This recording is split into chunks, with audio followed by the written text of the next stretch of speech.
If you liked the content here on the channel, then consider supporting us further by becoming a channel member today. Thank you so very much. Today we are going to be looking at the Cardassian Kulinor Class light cruiser.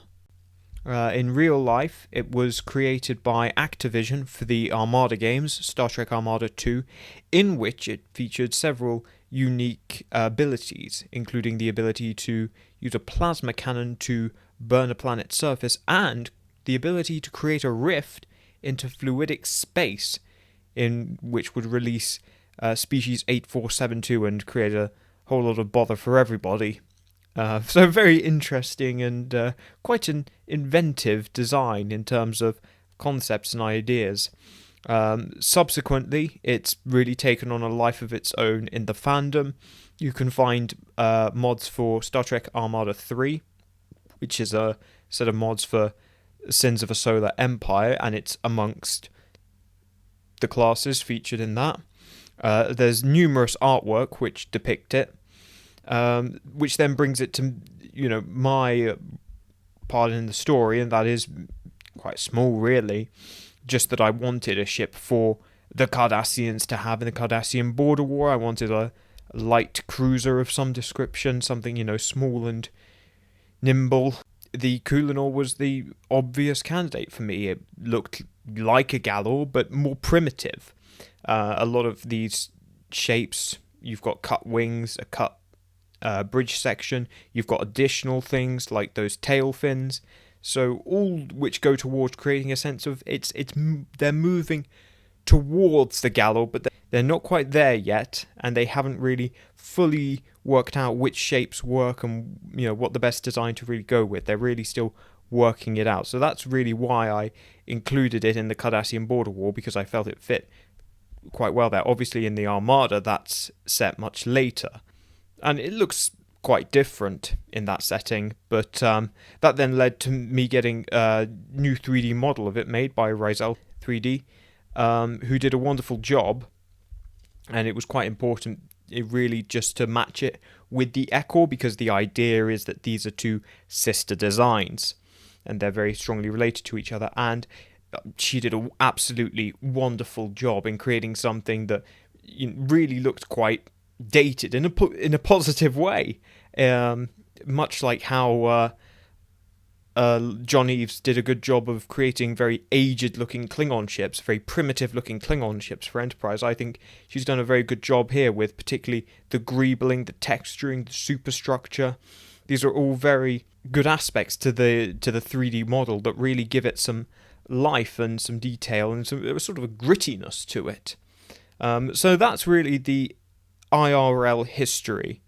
So in universe, really during the 20th, coming out of the Talarian War, which they mostly fight with heavier cruisers actually, more kind of akin to the Kulinor, to the Echo, but they start developing, they've got a lot of newly acquired territory and they need to protect it, and that's really where the Natel comes in. Now, the Natel was really built as a patrol ship, and the anticipation was that it would be fighting the Tentheki and the Talarians and pirates, and so it's armed for that really accordingly. It's a very robust, very well armoured, but really as the 24th century goes on, particularly going into the 2320s and 2330s, and they're starting to get increasing contact with the Federation, and they're starting to really look at the Natel and really see that it's going to be quite inadequate if they do come to blows. So by the 2340s, a project has started to really replace the previous generation of Cardassian ships. And part of that is they're looking at matching the current Federation designs. Now, as far as they're concerned, the ones to be really worried about are the Excelsior and the Miranda, because they're the most numerous, they are the most prolific. They are aware of larger designs and other ships, but as far as they're concerned, they're not expecting to run into them.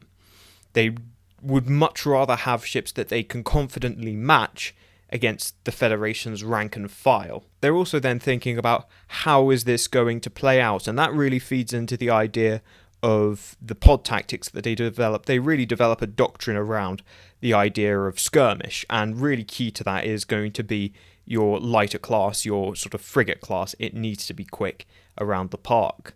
Unlike in the previous wars that the Cardassians have fought, where capital ships and large capital ships have really decided the battle, they're getting this sense that it's really going to be the question of who's first to the mark in the coming engagements with the Federation. So that's what they're really focused on. So when they begin this replacement program to replace the previous generation of Cardassian ships, they really say that the Echo, they need a heavy design, but it doesn't have to be the best. It just has to be quite competent. With regards to the Kulinor, they really want something that is at the cutting edge of Cardassian technology, and that is going to really be spearheading the next generation of Cardassian design. So this is really going to be the test bed for future design concepts. So it's a very important ship in many respects to that.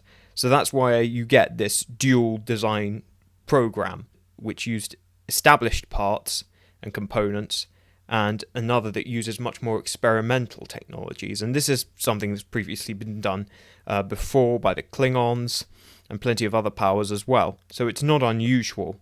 Again, feeding into that, their role, they want it to be the best light cruiser they can possibly have, and really they want something that is going to be competent and highly responsive. Like I say, they're anticipating it's going to be quite a reactive war. You're going to have to move quickly and be, really able to exert force with what are quite, in many respects, quite light vessels that aren't really your heavy force isn't really ever going to see much use. So that leads to the development of the Kulinor, as we come to know it. And so they develop a new sort of warp design geometry. They, for the first time, debut several new components, including that particular style of bridge section and the tail, which is a symmetrical warp governor. For those wondering, much like you would find on early Federation ships like the NX class, you can also find here on the Cardassians, and that regulates the warp field that is generated in the two wing surfaces. They also make the wing surface much thinner, and that they find improves the profile as well. They're also, because they're mounting more powerful engines to it, they also add additional fins, and those are again part of the stabilization and allowing it to really better maneuver at warp speed. This is something that if you look at previous Cardassian designs, particularly in the capital ships, there's very little consideration put towards maneuvering at warp. The assumption is you're going to fight at impulse, whereas they had to really, when it came to reviewing that perspective, and they really came to the conclusion that actually chances are there's going to be a lot of warp speed interceptions happening. So then they more gear the Kulinor to be able to carry those out. As well as having a more powerful warp drive, another aspect then you've got to have is a more powerful navigational deflector, and that is perhaps the most identifying feature, where it stands in the Cardassian design lineage, in that blue deflector. Among other things you can see on the hull, there's a lot more sensors and antennae, a large scanner dish. And that really feeds into the planned role of the Kulinor, and that is that it's a patrol vessel. It needs to be able to scan and cover a wide area. It's really casting a wide net in terms of what it can see with its sensor suites. And so in that regard, it's a very good reconnaissance ship, and that will feed in later in its career. In terms of its weaponry, it's reasonably competent for quite a small ship. It has 4 pulse disruptor cannons. These are new to the Kulinor, and they won't see a huge amount of use on other Cardassian ships, but they will go on to be used in the Rysalak class, which is really the successor to this. They found it was very good for destroying more light pirate ships, but they didn't really use them that often against the Federation. They more frequently used their spiral wave disruptors. of which they had 6 spread across the surface of the hull. And that really was the primary weapon. That, because of the way spiral wave disruptors work, they essentially carry a plasma wave sort of is conducted through the shield matrix, and that causes damage to secondary systems like plasma conduits, the EPS grid, things like that. So it can still do damage to weaken the ship, even if the ship has still got shields raised. There is some bleed through damage, and it was very effective at disabling ships, particularly less well shielded ships, and that was where it originally came from. It also has torpedo tubes, one front and one rear. Nothing particularly exceptional about that. Obviously, it was highly necessary because they know they're going to be fighting at warp, so they really can't rely that heavily on their particle weapons. They are going to be needing torpedoes. In terms of other features, it also, of course, features the Cardassian dampening field. On the Kulinor, it's actually slightly more powerful than what was on the Ekor, because it's projected by the deflector dish. And it's a more powerful dish. And they'll eventually refit both to a higher standard. They'll refit them to a higher standard of dampening field anyway. And again, that really helps them with their survivability, particularly the Kulinor, because unlike the Ekor, which is reasonably well armoured, the Kulinor had to really do away with all of that to allow it to have this speed and manoeuvrability that it does. And so it really ends up not holding up particularly well in a firefight, particularly if it's mismatched. And that then comes to the real problems of pod tactics, and that was that they were frequently found in a mismatch. They were also finding themselves overmatched by other classes that the Cardassians didn't really anticipate. So the Cheyennes really had a good go at these, particularly in open space and patrol, and they really struggled with it. So it sees use throughout the Cardassian Border Wars and performs quite well as a patrol ship, as an anti-shipping vessel. Very good raider and very agile and very difficult to catch. That being said, not the most formidable, certainly far from the most powerful. Now, when the Galor comes out, it's plain to see the influences of the Kulinor on the Galor.